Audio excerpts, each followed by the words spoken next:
सभी बड़ों को नमस्कार। आज एक नई कहानी सुनाने जा रहा हूँ। महालक्ष्मी की कहानी, लक्ष्मी जी की अंगूठी और सेठ का अहंकार। जो साथी मेरे चैनल पर पहली बार आए हैं, कृपा करके मेरे वीडियो को लाइक और शेयर करें। आप सभी से विनती है कि आप ये कहानी अपने बच्चों को जरूर सुनवाएं ताकि वे अपने जीवन में विकास करें। तो आइए कहानी शुरू करते हैं। एक निर्धन व्यक्ति था। वह नित्य भगवान विष्णु और लक्ष्मी की पूजा करता।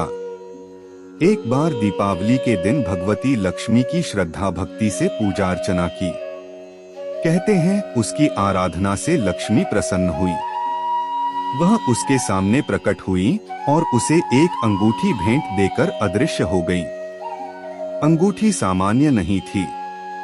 उसे पहनकर जैसे ही अगले दिन उसने धन पाने की कामना की, उसके सामने धन का ढेर लग गया। वह खुशी के मारे झूम उठा। इसी बीच उसे भूख लगी तो मन में अच्छे पकवान खाने की इच्छा हुई। कुछ ही पल में उसके सामने पकवान आ गए।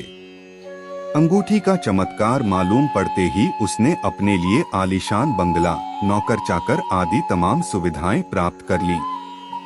वह भगवती लक्ष्मी की कृपा से प्राप्त उस अंगूठी के कारण सुख से रहने लगा। अब उसे किसी प्रकार का कोई दुख, कष्ट या चिंता नहीं थी। नगर में उसका बहुत नाम हो गया। उम्मीद है आपको कहानी पसंद आ रही होगी। कृपा करके मेरी वीडियो को लाइक शेयर कर दे और मेरे चैनल को सब्सक्राइब कर दे। अब आगे की शेष कहानी सुनिए। एक दिन उस नगर में जोरदार तूफान के साथ बारिश होने लगी। कई निर्धन लोगों के मकानों के छप्पर उड़ गए। लोग इधर उधर भागने लगे। एक बुढ़िया उसके बंगले में आ गई। उसे देख वह व्यक्ति गरज कर बोला, ऐ बुढ़िया, कहाँ चली आ रही है? बिना पूछे बुढ़िया ने कहा, कुछ देर के लिए तुम्हारे यहाँ रहना चाहती हूँ। लेकिन उसने उसे बुरी तरह डांट डपट दिया। उस बुढ़िया ने कहा, मेरा कोई आसरा नहीं है। इतनी तेज बारिश में कहाँ जाऊंगी? थोड़ी देर की ही तो बात है। लेकिन उसकी किसी भी बात का असर उस व्यक्ति पर नहीं पड़ा। जैसे ही सेवकों ने उसे द्वार से बाहर किया, वैसे ही जोरदार बिजली कौंधी। देखते ही देखते उस व्यक्ति का मकान जलकर खाक हो गया। उसके हाथों की अंगूठी भी गायब हो गई।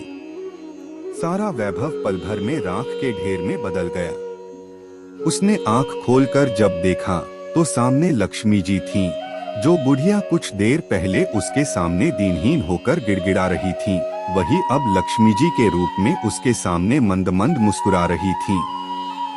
वह समझ गया उसने बुढ़िया को नहीं, साक्षात लक्ष्मी जी को घर से निकाल दिया था। वह भगवती के चरणों में गिर पड़ा। देवी बोली, तुम इस योग्य नहीं हो। जहाँ निर्धनों का सम्मान नहीं होता, मैं वहाँ निवास नहीं कर सकती। यह कहकर लक्ष्मी जी उसकी आंखों से ओझल हो गईं। पूरी कहानी ध्यान से सुनने के लिए धन्यवाद। अंत में यही कहूँगा, ईश्वर आप सभी को सुखी रखे और अपना ख्याल रखे।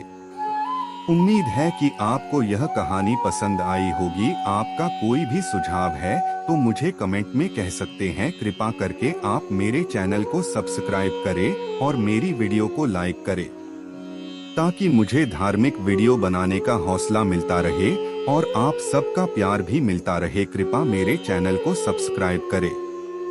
अब मैं मिलता हूँ आपको अगली वीडियो में।